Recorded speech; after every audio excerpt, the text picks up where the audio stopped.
es que le damos gracias al Señor, le damos todos gracias a Dios por estar aquí. Ahora tenemos que volvernos a acostumbrar al lugar, aunque lo más importante es que no perdamos la relación y lo que Dios ha conseguido en nosotros en todo este tiempo.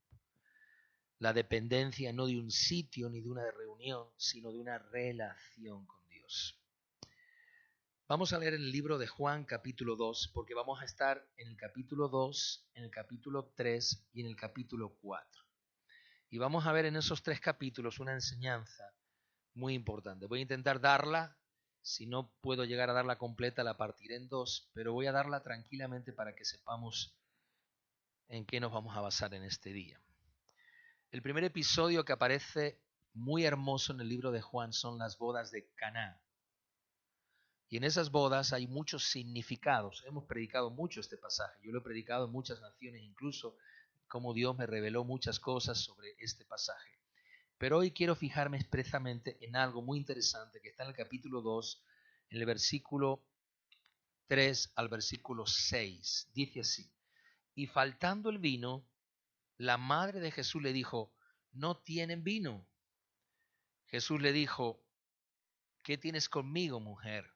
Hay muchas interpretaciones de ese asunto, hemos hablado algunas veces, pero no voy a pararme ahí. Dice así la siguiente frase de Jesús: aún no ha venido mi hora, aún no ha venido mi hora. Y dice así: entonces su madre dijo a los que servían: haced todo lo que él os dijere. Le dio la autoridad. Y estaban allí 6 tinajas, quédese con el número 6, 6 tinajas de piedra para agua, conforme al rito de la purificación de los judíos, en cada uno de los cuales cabían 2 o 3 cántaros.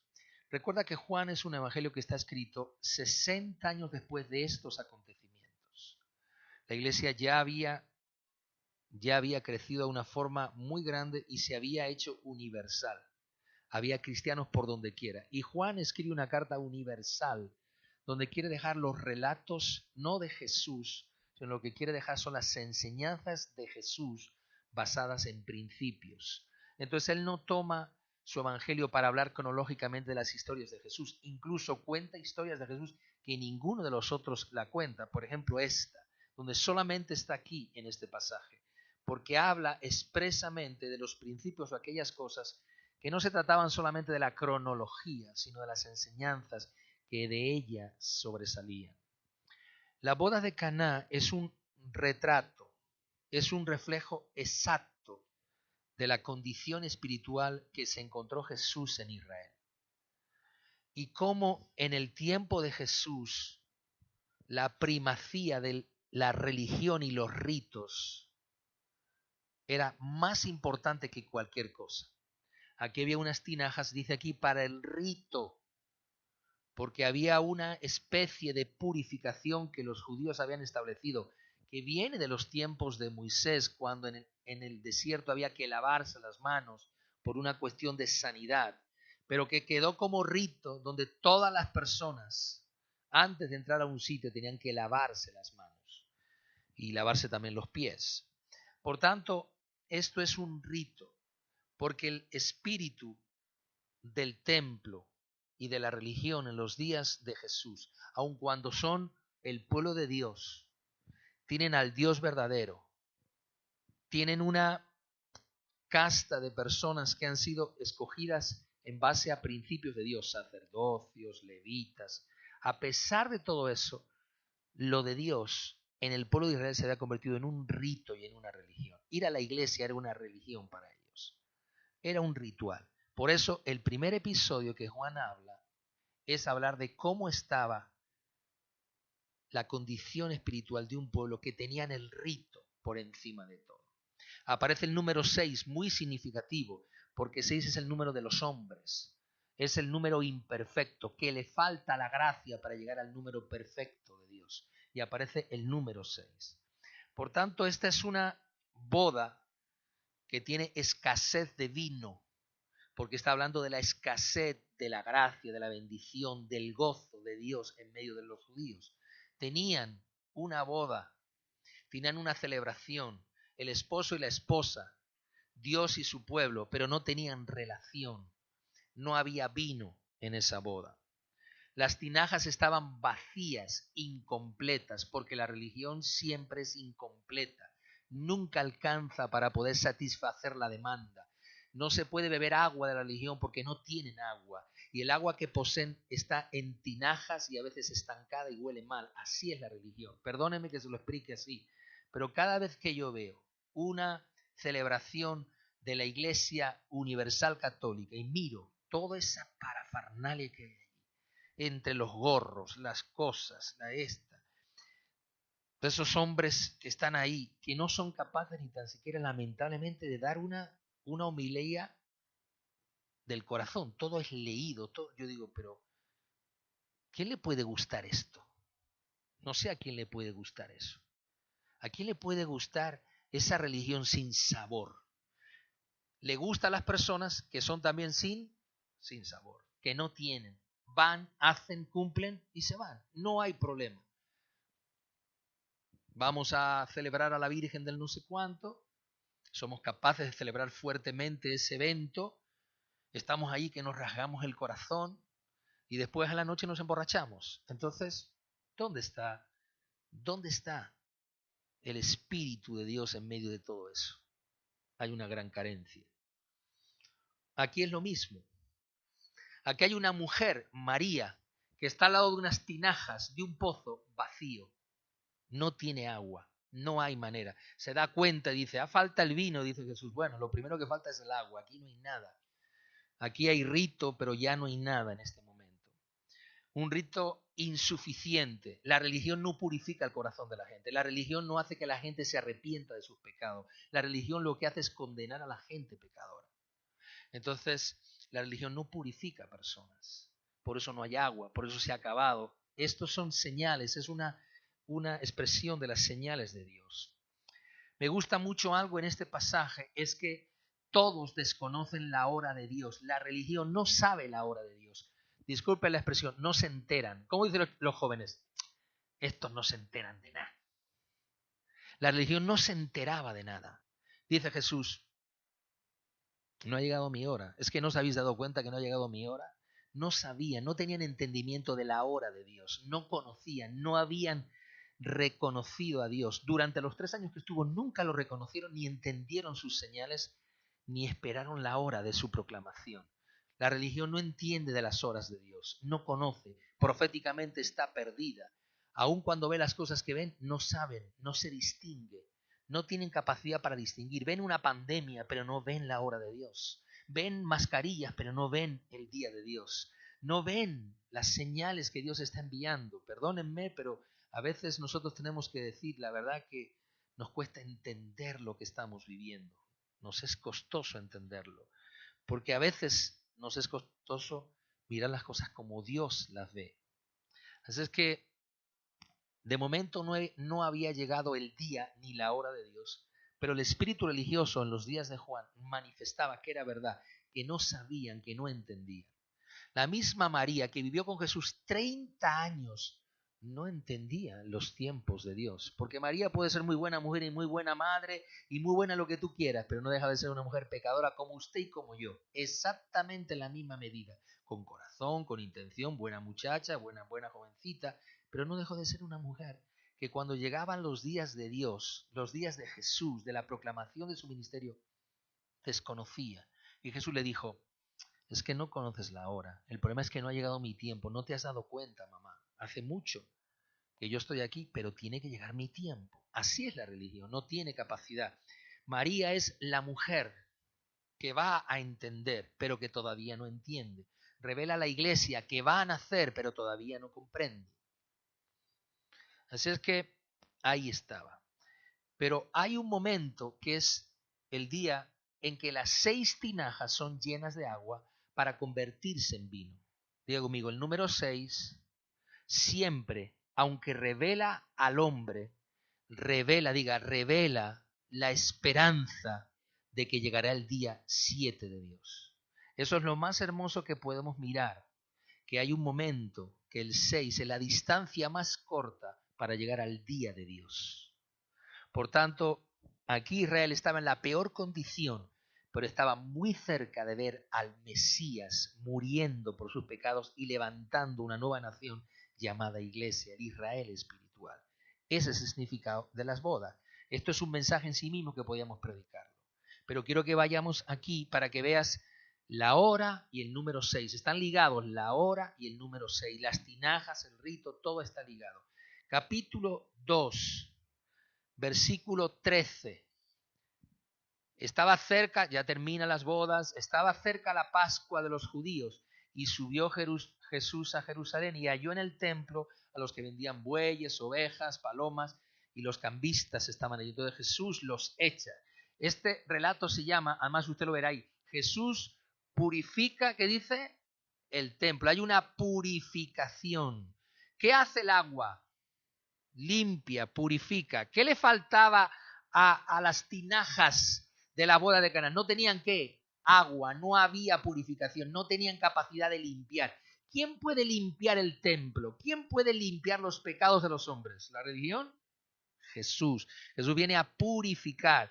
Cuando tú vas a Juan en el capítulo 11, muy fuertemente lo leo aquí, y habla de la purificación, de la Pascua, dice así, muy sobresaliente este pasaje, dice así: y estaba cerca la Pascua de los judíos, y muchos subieron de aquella región a Jerusalén antes de la Pascua para purificarse. Por eso la fiesta de la Pascua es una fiesta de purificación. ¿Qué se celebra en la Pascua? Se celebra la salida de Egipto. Se celebra que un cordero murió para salvar a un pueblo que iba a morir esclavo todos sus días. Y vino un cordero, vino un Cristo, un Mesías que vino a morir para que nosotros fuésemos salvos, purificados, nuestros pecados fuesen limpios y viniésemos a un nuevo tiempo. Estábamos en la hora sexta y hay que pasar ¿a qué hora? A la hora de Dios, a la hora séptima de Dios. Y en medio del tiempo sexto al séptimo de la resurrección hay una purificación. Espero poder estar explicando. Es muy significativo los relatos de Juan porque hablan del proceso de lo que es el cambio. ¿Cómo viene un cambio? Significa, escuchen, que en el número 6 de las bodas de Canaán hay una tinaja vacía que no puede purificar. La religión no cambia, no quita los pecados de la gente. Tú puedes ir a misa todos los días, pero eso no va a quitar el pecado de la gente. El único que puede cambiar el pecado de la gente es el Cordero que vino a morir por nuestros pecados. La purificación. ¿Qué vino a hacer Jesús? Purificar el templo. ¿El templo físico? No. ¿Cuál templo? El del corazón, el nuestro cuerpo. Este es el templo que Él viene a purificar. Por eso en Juan 11 dice, antes de la Pascua iban y bajaban para purificarse. Antes de celebrar tenían que purificarse. Antes de la resurrección tiene que ver que el arrepentimiento de nuestros pecados. Esto es un análisis de eso. Un templo debe ser purificado. Hay un cordero que va a ser sacrificado por nuestros pecados. Muy bien. Vamos al capítulo 3. Aparece un religioso, un principal religioso, Nicodemo. Nicodemo es un hombre muy especial en la Biblia porque fue principal de los fariseos, miembro principal del Sanedrín, que era el cónclave de los hombres más importantes que dirigían religiosamente al pueblo. Doctos en la ley, conocedores de la Torá, personas que tenían la capacidad de enseñar a otros, tenían gran conocimiento de la ley. Pero ¿sabes cómo tienen el corazón? Así de pequeño. Desconocían todo lo que Dios estaba revelando. Y en medio de todo eso, en Juan capítulo 3, entre la boda de Caná, que habla del templo, entre la necesidad de la purificación que Cristo va a hacer, que habla de la Pascua, aparece el jefe de la religión, uno de los líderes, uno de los principales religiosos, como si apareciese el Papa en ese momento. Así, literalmente. Uno de los capos, de los jefes, y aparece a entrevistarse con Jesús. Miren aquí que esto es muy interesante, versículo 1 y 2. Había un hombre de los fariseos que se llamaba Nicodemo, un principal entre los judíos. Este vino a Jesús de noche y le dijo, Rabí. La palabra Rabí es un título que habla maestro, aquel que enseña, que sabe. El maestro que es Nicodemo le está diciendo a Jesús, maestro, rabí, está reconociendo la autoridad para enseñar. Le está diciendo, rabí, sabemos que has venido de Dios como maestro, porque nadie puede hacer las señales que tú haces si no estás con Dios. Me gusta mucho que habla que nosotros sabemos, o sea, él viene como en representación de todo el Sanedrín a decirle, nosotros sabemos que de Dios tienes que venir porque haces cosas que son especiales. Nos damos cuenta que eres un rabí y que has venido a enseñar. Primer error de Nicodemo. Jesús no vino a enseñar nada. Él no vino a ser un maestro. Él vino a ser el libertador de su pueblo. Él vino a ser el salvador de la nación. Rabís había muchos en Israel, pero Jesús por Nicodemo fue reconocido como maestro, que vienes a enseñar. Y Jesús le dijo, no, tú te estás equivocando, Nicodemo. Yo no he venido aquí a enseñar. Yo he venido a cambiar la hora. Yo creo que tú mires aquí que Jesús, por primera vez en todos los evangelios, aparece hablando de forma personal con un religioso. Porque Jesús quería cambiar la forma de relacionarse con la gente. En vez de hacerlo a través del templo, lo quería hacer a través de ¿qué? De la relación personal. El primer relato de este pasaje es que Dios no ha venido a tener relaciones con los templos, sino a tener relaciones con las personas, que es el templo vivo de Dios. Y lo primero que Jesús permitió a este hombre que viene en la noche es tener una conversación privada con él. La mejor manera de hablarle a alguien de Dios no es desde un púlpito, es en el tú a tú de todos los días, es la relación de todos los días. Es el método evangelístico más poderoso que existe, el testimonio de la vida. Cuando Nicodemo vio a Jesús, reconoció que él era diferente. Dice, y has venido de Dios, porque lo que haces indudablemente es de Dios. Es de Dios. Así es que vemos a Jesús cambiando la religión por la relación. Vemos también que Jesús está permitiendo que alguien fuera de la hora y fuera del templo pueda acercarse a él. Estamos hablando de la noche. No estamos hablando que él habló a las 3 de la tarde. Estamos hablando 12, 1, 2 de la mañana. Estamos hablando de la noche, cuando todo el mundo dormía. Está hablando fuera de hora. Digo, amigo, fuera de la hora. Diga, fuera de la hora. Recuerde, Jesús dice, no ha llegado mi hora, porque para el templo él no tenía hora, pero para Nicodemo tenía ¿qué? Una hora para atenderlo. Si hay hora para la gente, no hay hora para el templo. No hay hora para la fiesta de los hombres, hay hora para la relación con los hombres. Había hora para eso. Las citas de Jesús estaban cerradas cuando se trataba de templo, pero cuando se trataba de personas que venían a verlo, él hacía citas sin problema. Viene un hombre, un rabí, un religioso. Viene una tinaja, porque él es un hombre del ritual, de la tinaja. Pero el problema de Nicodemo es que está vacío. No tiene vino, ni tiene entendimiento de su revelación. Tiene conocimiento de Dios, tiene información de Dios, pero no tiene revelaciones de Dios. Y cuando llega a Jesús, él está diciendo, estoy vacío, Jesús. Dinos, háblanos. Y cuando Jesús le empieza a hablar, Nicodemo no entiende lo que le dice. Tienes que nacer de nuevo y decir, no entiendo qué me estás diciendo.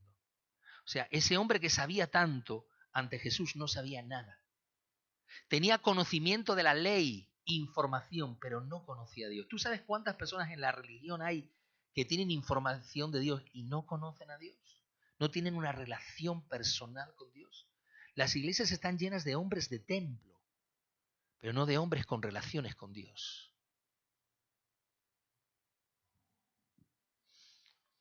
Ese hombre, aunque era muy docto, ni tenía capacidad de purificar a nadie y ni tenía capacidad de festejar con nadie. Era una vasija vacía, solamente llena intelectualmente de conocimiento, pero sin relación con Dios. Diga conmigo, la religión opera en la oscuridad. Diga, la religión opera en la oscuridad. Las grandes confabulaciones religiosas en la historia de la humanidad se operaron en la oscuridad. ¿Qué hora vino Nicodemo a ver al Hijo? En la noche, digo conmigo, en la oscuridad. La religión es así. Todo lo que hace siempre es operando en la oscuridad. Nunca sacan a luz. Usted sabe lo que ha pasado cuando se ha visto la cantidad de sacerdotes que han abusado de menores. ¿Qué ha hecho la iglesia con eso? Dígame, ¿qué ha hecho? Ocultarlo. Ocultarlo. ¿Sabe la cantidad de millones de genocidios, de asesinatos que se han cometido en teoría en el nombre de Dios por religiosos que han venido a actuar? ¿Dónde? En la hora de la noche. La religión siempre actúa en la oscuridad. Y cuando algo viene de la oscuridad, va a producir oscuridad. Ese era Nicodemo, una representación de la religión que opera en la oscuridad. Ese es el lugar donde el testimonio suyo no vale. Es una hora donde su influencia no vale porque no hay luz. La religión no tiene luz para dar a la gente. Tiene rituales, tiene tinajas, pero no tiene vida de Dios. Lo hemos dicho muchas veces. Pasa hoy a una iglesia, sea como se llame, de estas imponentes, inmensas, y cuando entras ahí lo que encuentras es oscuridad, humedad, mal olor y falta de vida. Perdóneme, hay muchas iglesias que huelen a muerte. La religión nunca opera vida en las personas. Los templos nunca son los lugares donde Dios viene a encontrarse con los suyos.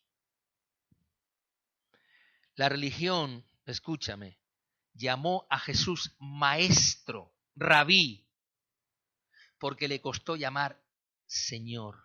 Y te voy a demostrar eso. No hay una sola vez que Nicodemo le dice a Jesús Señor, Kyrios, Señor. Siempre le dice rabí, maestro, rabí, maestro. Porque la religión no sabe hacer a Jesús su Señor. Los que hablan mucho de Dios y de Jesús, muchos hablan y dicen que Jesús fue un buen profeta, un buen hombre, un buen pacifista. Hablan de las buenas cosas que hizo, pero no pueden decirle, es mi Señor. Solo el que tiene la capacidad de confesar a Jesús como Señor tiene la capacidad de ser transformado. ¿Por qué a Nicodemo le costó? Miren, Nicodemo aparece en el capítulo 7, una vez más, defendiendo a Jesús frente al Sanedrín y a los fariseos. Después aparece al final, cuando él muere, para pagar y sacar el cuerpo de Cristo, porque ya aparentemente él ya era discípulo de Jesús, pero han pasado 3 años para que a Nicodemo se le encienda la bombilla. Porque al principio lo conoció como maestro y no lo conoció como Señor.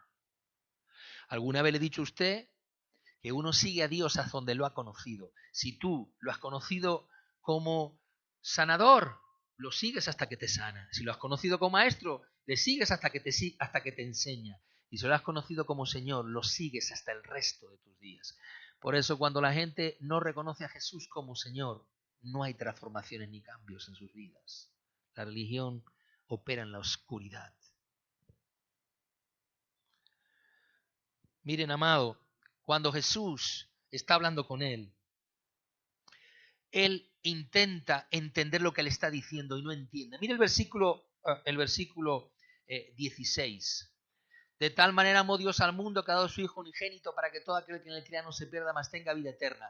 ¿Sabes qué le dijo Jesús a Nicodemo? Esto no es solamente un versículo para que nosotros digamos, amén, qué lindo versículo. Esto es Jesús hablándole a Nicodemo y diciéndole, yo no he venido a enseñar aquí.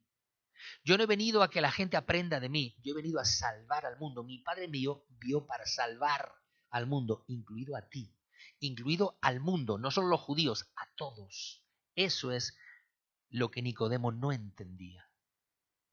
Confundido, muy confundido. Es curioso que en el versículo 10 le dice Jesús, ¿eres tú maestro de Israel y no sabes esto? Como diciendo, no entiende lo que te estoy diciendo, dice Nicodemo, la verdad que no te entiendo. No entiendo. No entiendo. Un maestro sin luz, con información, pero sin espíritu. Ese era Nicodemo. Mire, en Caná había una fiesta con ritos, pero ritos que no alegraban y ritos que no bendecían. El templo es igual. En los días de la Pascua, el templo era una fiesta, pero con ritos que habían perdido el significado. O sea, fiestas sin significado. Digo, amigo, la religión son fiestas sin significado, que han perdido el significado. La cena del Señor, cuando festejamos la cena del Señor, tenemos que saber qué estamos festejando. Porque tú puedes comerte un trozo de pan y beber un poquito de mosto, de fruto de la vid, cual sea, y pues decir, ay, qué bien, ay, qué bien, está rico, está rico. Pierdes el significado de lo que estás haciendo. La oscuridad está a punto de cambiar, pero Nicodemo es el maestresala de la religión. Digo conmigo, Nicodemo es el maestresala de la religión. Nicodemo está ahí, como ese maestresala, reconociendo que el vino se acaba y no sabe. Y cuando vienen con el vino nuevo dice, yo no sabía que esto había cambiado. Desconocimiento de lo nuevo de Dios. Nicodemo representa el maestresala del templo, el maestresala de las bodas de Caná. Los religiosos que no conocen las verdades y la revelación del tiempo de Dios.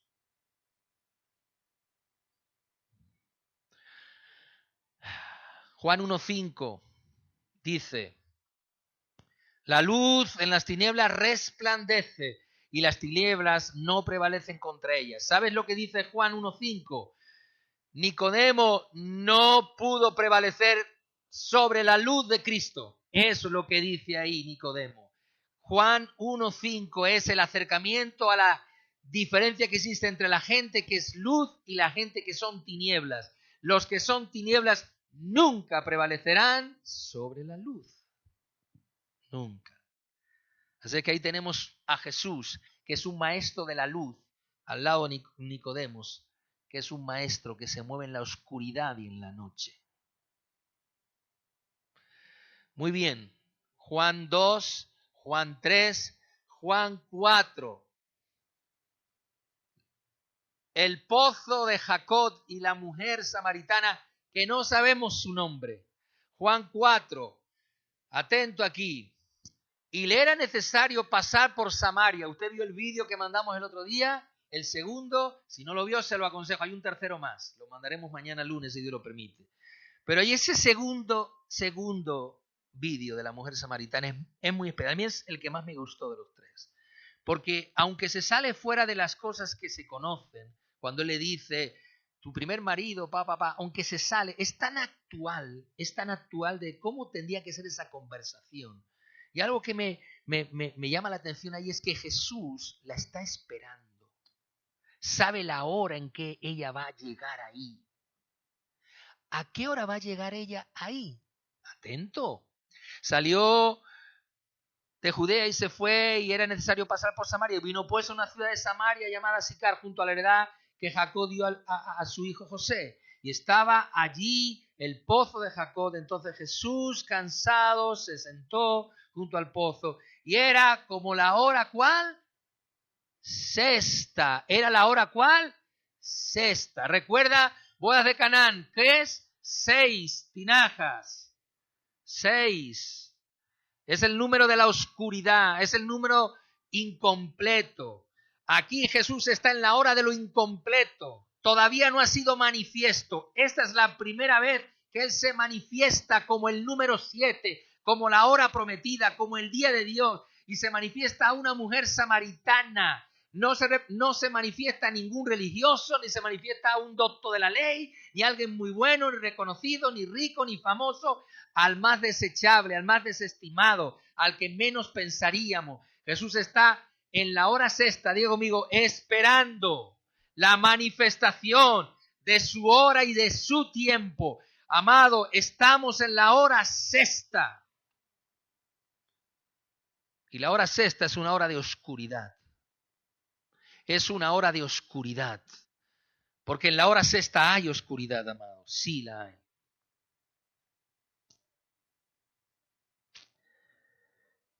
Pero es la hora donde va a venir el cambio, amados. Mira Juan 19:14. Juan 19:14. Hoy no tengo a la que me ayuda con los textos. Era la preparación de la Pascua y como la hora sexta, entonces dijo a los judíos, he aquí vuestro rey. ¿Sabes quién es ese? Ese es Pilato, presentando a Jesús. Le dice, es la hora sexta. Y entonces proclama que va a haber un cambio. He aquí vuestro rey. Eso es el cambio que iba a haber. Eso es una pronunciación del cambio que iba a existir. Ahora os voy a presentar a vuestro rey, porque el día que él muera en la cruz va a ser rey de las naciones, va a gobernar sobre las naciones, se va a hacer señor de señores, porque va a gobernar sobre la misma muerte. Aquí el rey, aquí tenemos al rey. ¿En qué hora se manifiesta el rey? En la hora sexta. Muy bien. Mire, no lo voy a leer, pero Hechos 10, versículo 9. Pedro se sube a la azotea después de haber ayunado y orado y de repente le da hambre y pide que le traigan de comer y en medio de eso tiene una revelación. ¿Sabes qué hora era cuando él se subió y tuvo la revelación de quién eran los gentiles? ¿Sabes qué hora era? La hora sexta. La hora sexta siempre manifiesta un cambio. Es la hora más cercana al cambio. Hubo un tiempo que hubo una hora sexta donde los gentiles para la iglesia primitiva eran oscuros. Nadie quería saber de ellos. Y Dios dijo, viene el cambio para levantar ahora un evangelio para todos. Así es que Pedro, prepárate porque voy a pasar a la hora séptima. Así es que vamos a la hora séptima. Estamos en el proceso. Por eso las tinieblas llenan la tierra.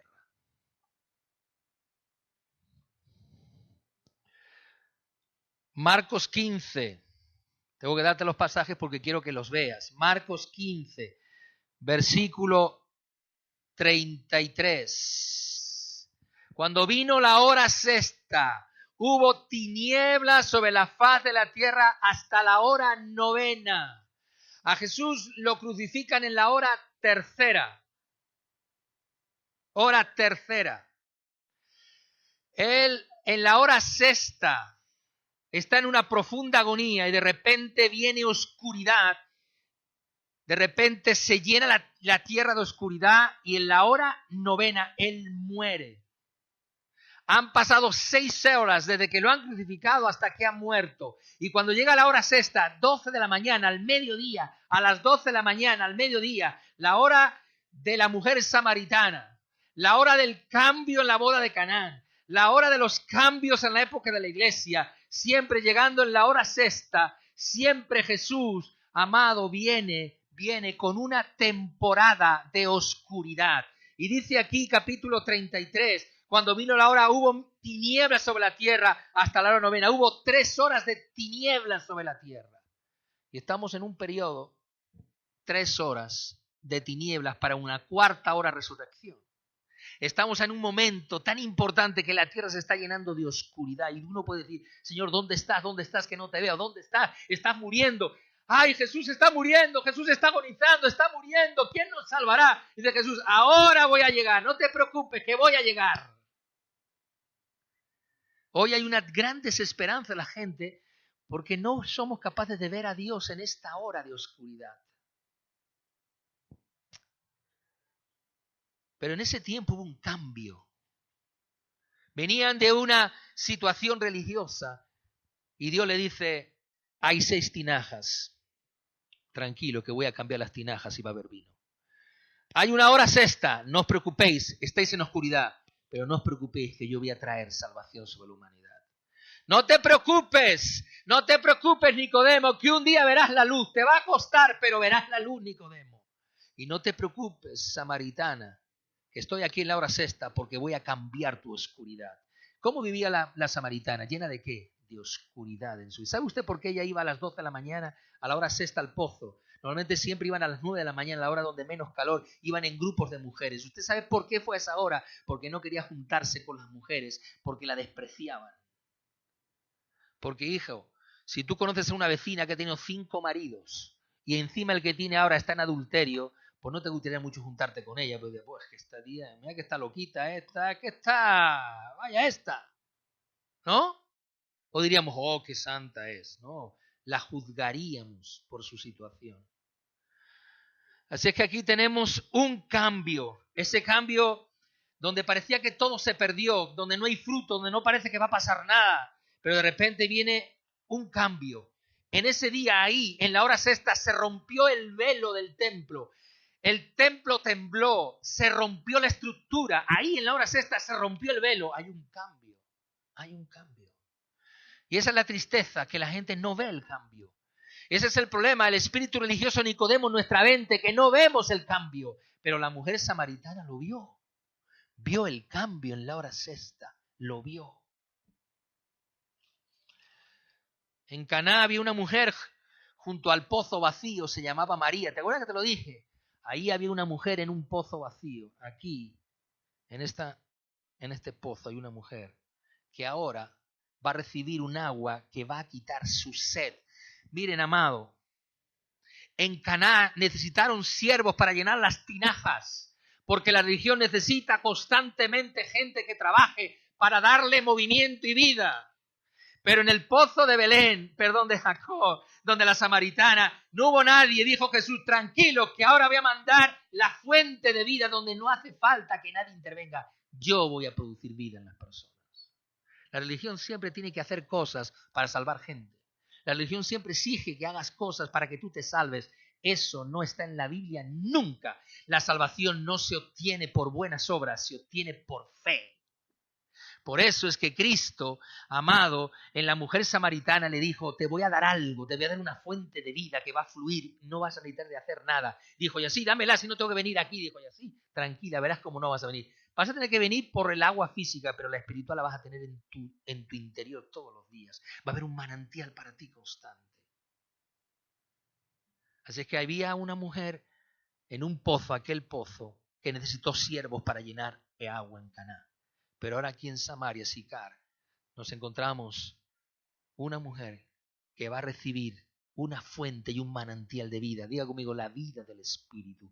La vida del Espíritu. La hora séptima que viene después de la hora de la oscuridad. Dice Juan, de su interior correrán, ¿qué? Ríos de agua viva. Esa es la fuente de vida que Dios otorga.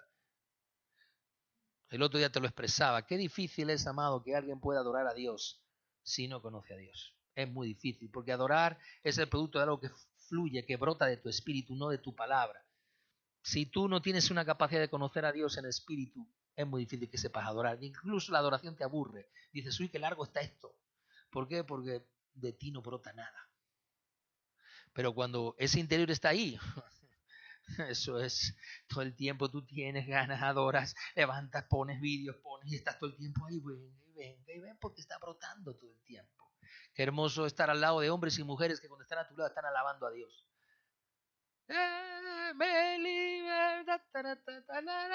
Y están adorando a Dios. Da gusto trabajar y servir con personas así, porque el río de su interior es precioso.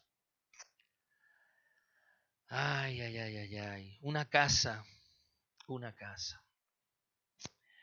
Ahora quiero que lleguemos a donde vamos a comenzar, porque me ministró mucho el versículo 21 y el versículo 23. Leemos del 21 al 23. Y Jesús le dijo, mujer, créeme, que la hora viene, digo amigo, la hora viene. ¿Que viene? Viene.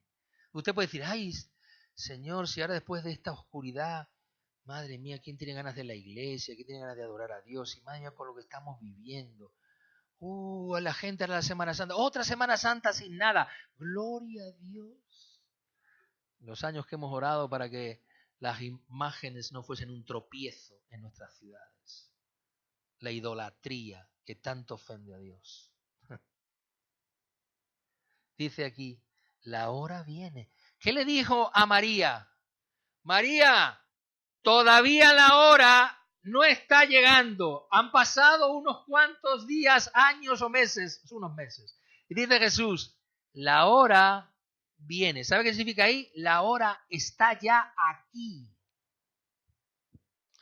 Que la hora viene cuando ni en el monte Jerusalén ni en el otro adoraréis a Dios. Vosotros adoraréis a lo que no sabéis. Nosotros adoramos lo que sabemos, porque la salvación viene de los judíos. Amén. Más atento, versículo 23. Este es el título del mensaje. Mas la hora viene y ahora es. Diga conmigo, la hora viene y ahora es. No es un venir con un futuro que va a pasar 25.000 años. Está diciendo, la hora viene y la hora está naciendo ya. ¿Qué le estaba diciendo ella a María?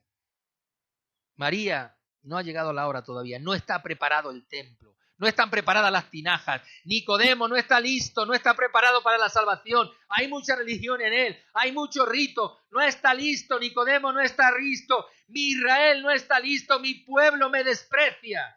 Pero cuando llega la samaritana, que somos usted y yo los gentiles, dijo Dios, ahora sí está llegando la hora porque hay gente que tiene corazón para conmigo.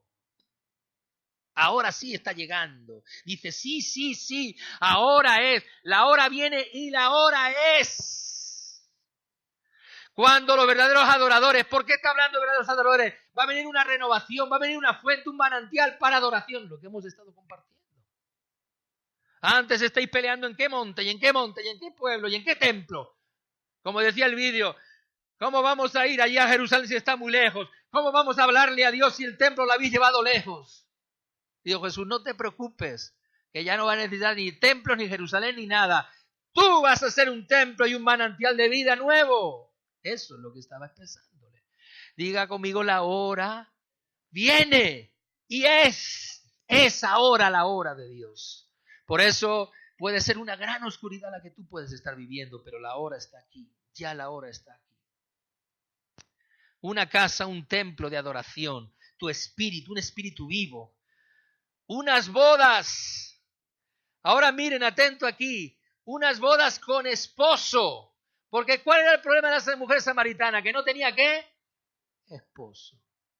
Y Jesús le dijo, no te preocupes, que vas a tener esposo. ¿Qué le pasa a los gentiles? No tenían esposo. ¿Qué le pasa a la gente que no tiene a Dios? No tienen esposo. ¿Qué le pasa a la religión? ¿Qué le pasaba a Nicodemo? No tenía relación con el esposo. No era esposa para Dios. Era el maestresala de la boda, pero no era la esposa. La esposa es la iglesia. Somos los hombres y mujeres maltratados en la vida, los que nadie pensó en nosotros, los que vivíamos en la oscuridad. Y de repente Dios nos alumbró la luz. Usted puede estar lleno de un montón de cosas que hayas hecho mal, pero como permitas que Dios te cambie la hora, vas a pasar de muerte a vida, de la hora sexta a la hora séptima de Dios. Aquí hay una evolución. Esto es una evolución en el tiempo. Nicodemo llegó a la hora oscura de la noche. ¿Sabes a qué hora llegó esta mujer? A las 12, al mediodía, la hora donde el sol está bien recto apuntándolo todo. Uno se escondió, esta vino a la hora donde más sol y calor hacía. La hora sexta lo cambia todo. Las 6 tinajas ahora iban a cambiar. Dios iba a romper las tinajas del pueblo judío para levantar la 7ª tinaja del pueblo gentil. Dios iba a cambiar el aburrimiento de la religión. Perdóneme, la religión es un aburrimiento. Las veces que me ha tocado estar en lugares donde yo he percibido, como muchos, que lo que había era rituales y ritos, uno está diciendo, vámonos ya de aquí, acaba ya, hijo. Pero el día que tú estás en un lugar donde Dios ha cambiado el corazón de la gente, hay alegría, hay bondad, hay satisfacción, hay adoración. ¿Cómo yo sé que tu hora ha cambiado? Mira cómo tú adoras y te vas a dar cuenta si sigues adorando en los montes o adorando con el corazón. Mira la hora. Mira si realmente tú estás adorando. Ahí te vas a dar cuenta. Si sigues todavía mirando el monte Gerizim y el monte allí a ver si está o no está. Mira a ver si tú estás pensando en el templo o no necesitas el templo para adorar a Dios. Ellos tenían un templo lleno de rabís y de maestros, Nicodemo. Pero ahora aquí hay un rabí que tiene un gran conocimiento, una revelación, que hace que el mismo Nicodemo diga, la verdad que no sé de qué estás hablando. Ahora, amado, Nicodemo nunca llamó al maestro Señor, nunca. Nunca supo hablarle así. Nunca le supo llamar porque no era su Señor. Lo sería, pero en ese momento no lo era. Quiero que veas cómo le llama María, María, la mujer samaritana a Jesús. Versículo 11. 4:11. La mujer le dijo, Señor. ¿Qué le dijo? Señor. La primera vez que lo ve le dice, como un judío. Después le dice, Señor. Versículo 15. La mujer le dijo, ¿qué le dijo? Señor. Versículo 19. Le dijo la mujer, Señor. ¿Qué le hubiera dicho Nicodemo? Rabí, rabí, maestro, maestro. ¿Qué le dijo ella? Señor.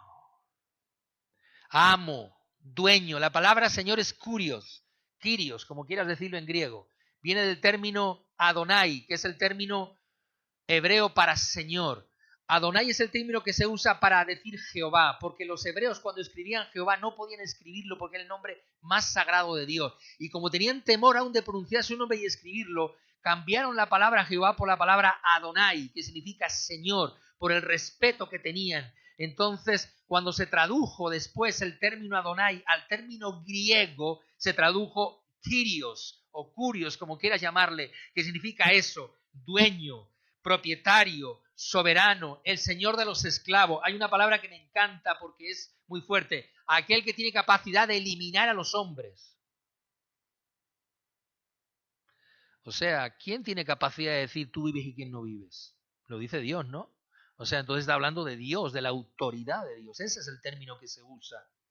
Así es que, amado, vemos a un Nicodemo tardo en responder a la luz, pero vemos a una mujer samaritana que recibió un cambio, recibió medicina de Dios, recibió la luz, le fue revelado, de repente, ¡wow! Por eso en ese vídeo tan hermoso tú ves cómo sale corriendo, porque aquí bíblicamente es igual, sale corriendo a anunciar, a pronunciar, a hablar, a contar lo que había vivido. Rabí, esa fue la respuesta de un Nicodemo. Así la gente le habla a Dios. A un Dios que quieren solamente conocer por la información que les da. Pero la mujer le dijo, Señor. Miren, Jesús sacó el mensaje más sobresaliente de su venida fuera de los templos. En la boda de Caná Jesús cayó. Ante Nicodemo le habló y no supo responder. Y viene una mujer y Dios le habla. Cuando llega al templo lo que se encontró fue una majadería. Eso es lo que se encontró. Un montón de majaderos que estaban haciendo del templo de Dios eso. ¿Para qué? Lo que piensas eso, una majadería. Y Jesús tuvo que sacar el látigo para sacar a toda esa gente. Pero cuando se encontró con esta mujer, que los Nicodemos hubieran sacado el látigo y las piedras para lapidarla por su adulterio, Jesús la escuchó y le dejó y le habló y le reveló y la mujer recibió. Nicodemo es la religión que se desvanece en la conversación con Dios. Miren, es curioso. Nicodemo habla 3 veces con Jesús. La primera vez que habla menciona 24 palabras. La segunda vez que le dice algo a Jesús dice 18 palabras. La tercera vez que le habla a Jesús dice 4 palabras. Y la cuarta vez que habla con Jesús ya no dice nada. Jesús hizo que la religión se desvaneciese. La conversación de Nicodemo se desvanece porque ya no hay argumentos ante Dios. Pero la conversación de de la mujer samaritana, en vez de desvanecerse, va creciendo. Y resulta que de las primeras palabras que son cortas, la mujer samaritana habla y habla y expresa. Y tanto habló que dejó a Jesús y dijo, me voy a compartir lo que tú has hecho conmigo. La religión no tiene nada que testificar ni que hablar, no tiene capacidad para eso. Pero María, vuelvo a repetir, la samaritana. ¿Y sabe por qué digo María? Porque es el espíritu de María. Por eso, es el mismo espíritu de María. Esa mujer habló y testificó y compartió. La religión no sabe tener relaciones, por eso que la religión se desvanece con Cristo, no sabe qué hablar. En cambio, la mujer fue activa, creció, su conversación fue fuerte, progresó, su comprensión de Jesús progresó conforme iba hablando y cada vez lo tenía más claro. Esa es la gran diferencia entre Nicodemo y entre esta mujer. Nicodemo se frustró, no entendió a Dios. La mujer percibió y lo reconoció. Miren, Nicodemo no pudo acercar a Jesús a su círculo, porque su círculo no quería a Jesús, al contrario, lo quiso matar. Pero la mujer sí acercó a Jesús a su entorno. Juan 4, versículo 39, y muchos de los samaritanos de aquella ciudad creyeron en él por la palabra de la mujer, que daba testimonio diciendo, me dijo todo lo que he hecho. Lo curioso de esto es que lo que la mujer había hecho toda su vida era pecar y cometer un montón de errores. ¿Cómo es que ahora los errores que has cometido después de estar con Jesús se convierten en tu vanagloria? ¿Cómo? Porque Jesús lo que hizo fue transformar su pecado en una victoria poderosa. Y por eso lo confesó, por eso lo habló. Es que yo era tal y era así, pero mira lo que Dios ha hecho ahora conmigo. He encontrado al esposo, he encontrado al esposo. La religión solo enseña a incrédulos. La religión produce cambios en los que creen. Quiero terminar aquí, no me va a dar tiempo a todo, tengo como un buen rato más, pero lo voy a dejar aquí. Viendo cómo la religión ha producido incrédulos a Dios. ¿Tú has visto la cantidad de personas que han ido a colegios de monjas, de jesuitas, de religiosos? ¿Sabes qué han hecho cuando han tenido 18 años, 20 años, 18 años? Cuando han sido adultos, ¿sabes lo que han hecho? Apartarse completamente de Dios. Decir, a mí déjame. Cuando yo veo a Almodóvar, ese cineasta, que se crió en un colegio de curas y de no sé cuánto, y veo lo que ha sido después y lo que ha salido, lo que ha hecho, y él revela hasta en sus películas el daño que le hicieron en esos lugares, que hizo que ese hombre, sin saber nada, pero así cientos y miles de personas, donde la religión ha hecho incrédulos. Por eso Nicodemo era un gran maestro, pero creó a su alrededor incrédulos. Nada más eso. En cambio, Jesús, en su relación, produjo cambios. Cambios. Jesús vino a producir cambios en los que creen.